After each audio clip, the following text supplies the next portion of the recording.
আসসালামু আলাইকুম, সবাইকে আমার পেজে সবাইকে স্বাগতম। নতুন আর একটা রেসিপি নিয়ে হাজির হয়েছি।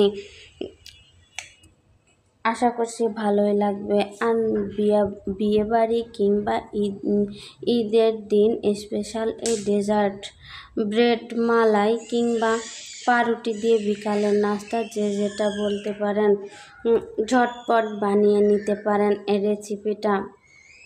চলুন রেসিপিটা শুরু করা যাক। প্রথমে আমি একটা প্যান নিয়ে নিয়েছি। প্যানে 1 লিটার পরিমাণ দুধ দিয়ে দিচ্ছি। দুধটা দিয়ে কুসুম গরম হয়ে আসা পর্যন্ত নাড়তে থাকবো। কুসুম গরম অবস্থায় হয়ে আসলে আমি এখান থেকে কিছুটা দুধ উঠিয়ে নিয়ে গুঁড়া দুধ আমি গুঁড়া দুধটা গুলিয়ে নিব।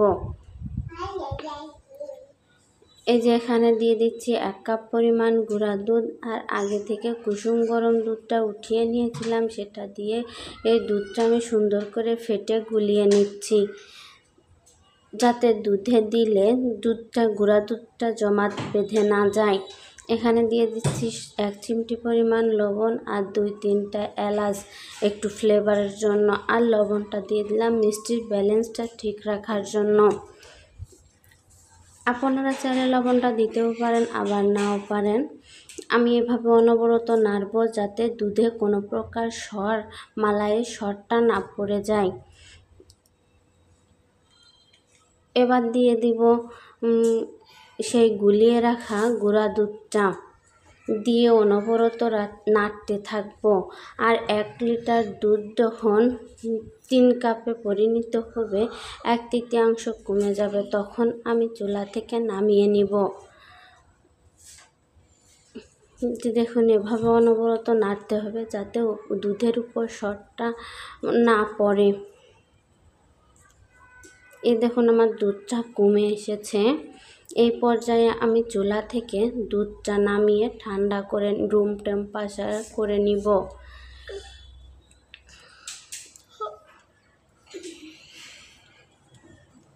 আমি এখানে আবারও ওই প্যানটা ধুয়ে পরিষ্কার করে নিয়েছি। আর এখানে 1/2 লিটার পরিমাণ দুধ দিয়ে দিচ্ছি। দিয়ে কিছুক্ষণ সামান্য বলক আসিয়ে নিব, জাল করে নিব। এখানেও দিয়ে দিচ্ছি এলাচ আর লবণ।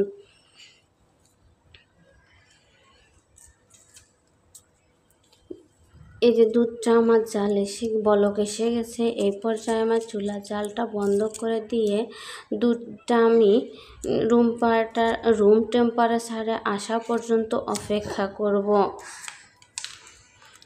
এই যে আমি ফিরে আসলাম। দুধটা ঠান্ডা হলে দিয়ে দিচ্ছি 1 কাপ পরিমাণ গুঁড়া দুধ, সামান্য কিছু নারকেল আর স্বাদ মতো চিনি। চিনির পরিমাণটা অবশ্যই কমিয়ে নেবেন। এভাবে অনবরত নাড়তে থাকবেন, নেড়ে দুধটা মিশিয়ে নেবেন, যাতে দুধটা জমাট বেঁধে না যায়। দুধটা নেড়ে মিশিয়ে নিয়ে তারপর চুলার জালটা মিডিয়াম টু লো হিটে এটা রান্না করব। যে দেখুন, আস্তে আস্তে ঘন হয়ে আসছে। এটা যখন প্যান থেকে ছেড়ে দিবে, তখন আমি এই যে এই পর্যায়ে আমি প্যান থেকে নামিয়ে নিব।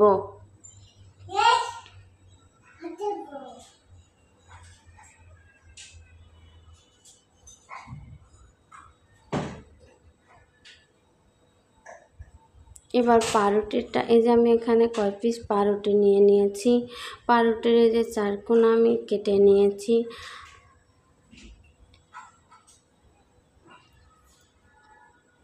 আর এটা ফেলে দিবেন না, এটা ব্লেন্ডারে ব্লেন্ড করে ব্রেড ক্রাম্ব হিসেবে ব্যবহার করতে পারেন। আমি যে এবার রুটিগুলা এভাবে একটা বেলনির সাহায্যে বেলে নিব।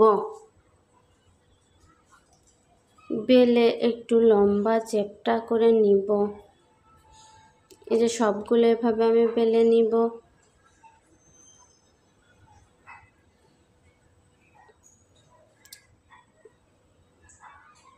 উলট পালট করে বেলে নিচ্ছি। আপনারা চাইলে এই যে দেখুন কতটা পাতলা করে বেলে নিয়েছি। আপনারা চাইলে এটা বাসায় ট্রাই করে দেখতে পারেন। আর এই যে আগে থেকে ফিনিং পুরটা আমি রেডি করেছি, সেই পুরটা এভাবে পুরটা দিয়ে দিয়ে সুন্দর করে মুড়িয়ে রোল করে নিব। আপনারা চাইলে এটা বাসায় ট্রাই করে দেখতে পারেন আর ট্রাই করে আমার কমেন্ট বক্সে জানাতে পারেন। আর এই যে এইভাবে আমি রোল করে নিচ্ছি। এবার রোল করাটা আমি যে প্লেটে সার্ভ করব সেই প্লেটে নিয়ে নিব। এই যে আমি আপনাদের সুবিধার্থে আরও একটা রোল করে দেখিয়ে দিচ্ছি। এরকম সহজ সহজ রেসিপি পেতে আমার চ্যানেলটি সাবস্ক্রাইব করবেন আর পাশে থাকা বেল আইকনটি প্রেস করে দিবেন।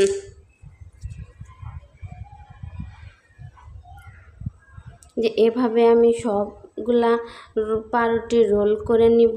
আর এই যে আমি রোল করা হয়ে গেছে, যে প্লেটে সার্ভিং করব সেই প্লেটে নিয়ে নিয়েছি। নিয়ে রুম টেম্পারেচারে রাখা সেই মালাইটা আমি দিয়ে দিব সুন্দর করে। যেখানে বাকি আছে আমি চামচ দিয়ে একটু একটু করে দিয়ে দিচ্ছি যাতে কোথাও ফাঁকা না যায়।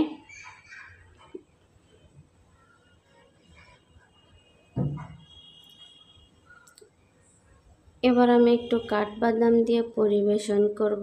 এটা খেতে যেমন টেস্ট সেরকম দেখতেও অনেক লোভনীয় হয়েছে। আপনারা বাসায় অবশ্যই ট্রাই করে দেখতে পারেন।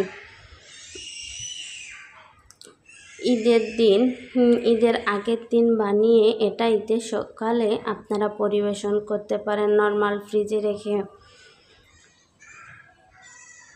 এই যে আমি একটু সামান্য কাঠবাদাম দিয়ে পরিবেশন করে নিয়েছি। এই যে আমি নর্মাল ফ্রিজে রেখেছিলাম 15 মিনিট মতো। এবার আপনাদের একটু কেটে দেখিয়ে দিচ্ছি। এটা খেতেও যেরকম টেস্ট, দেখতেও সেরকম খুব লোভনীয় হয়েছে। আশা করছি আপনাদের ভালো লাগবে।